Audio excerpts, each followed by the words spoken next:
You ever go out shooting street photography and your brain just won't quit? Like one side of your brain just wants to create art and the other side of your brain is just analysing the fuck out of everything. I'll let you into a little secret. The creative side of your brain, it doesn't want any support from the other side. It just wants the other side of your brain to shut the fuck up.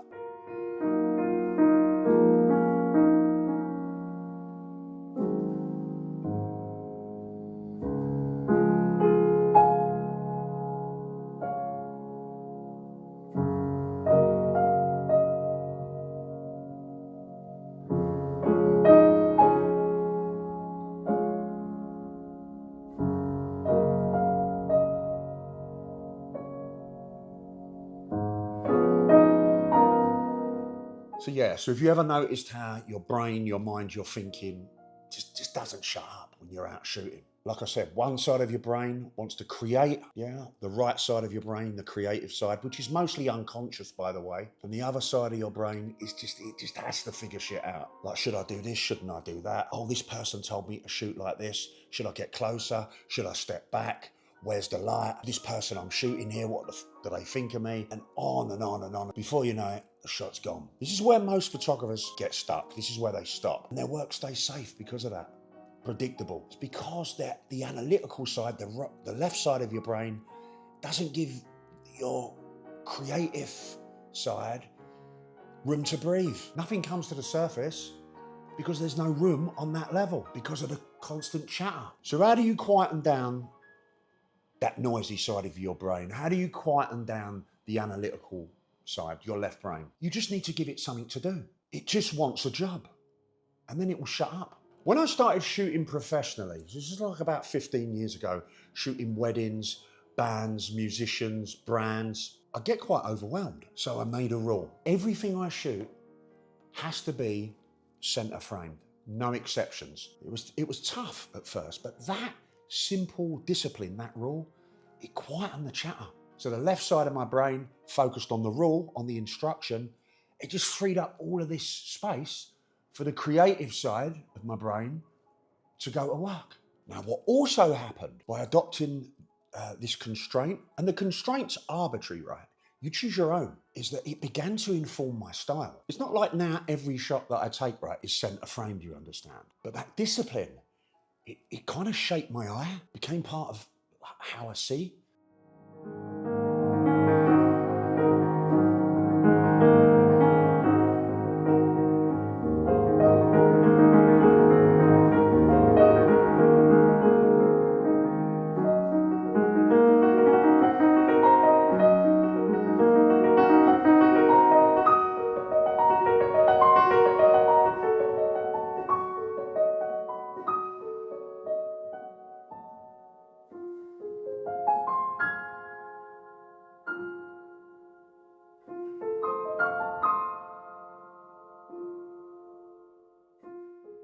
So I would work on this for 3 months, and then what I would do, I would bring in another discipline, another rule, another guideline for myself. And all of these little disciplines in time, they will inform your style. So the takeaway here, guys, is like when you're overwhelmed or overthinking, or even when you're freeze up, you need to give that side of your brain, the worrier, the analyzer, you need to give it something to do. You need to take care of it. So for me, with the center framing, the way that I would usually set up a shot would be relative to my habitual way of looking at the world, right?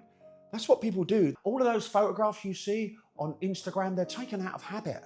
That's why they're not very original or very adventurous. But by putting a constraint on yourself when you're shooting, it's forcing you. It forces you to think outside of the box, whether you like it or not. Like if you can just shoot however you want, you will just fall back into your conditioned way of shooting. But every single photograph you take is informed by how you see the world, your point of view. It's very difficult to change our point of view. So we need to support it by introducing a discipline and a constraint that's gonna challenge you. It's gonna, well, there's not a shot here. I've got to center that subject or that signpost in relation to the light, but the camera should be here, but I can't because I've got to keep everything in the center. Do you understand what I'm saying? It's forcing you to think outside the box. That'll do. Let's get into character. Suddenly, the world used to know, I see it differently. You woke me from a dream, now here's reality. Baby, baby, you are really hurting me.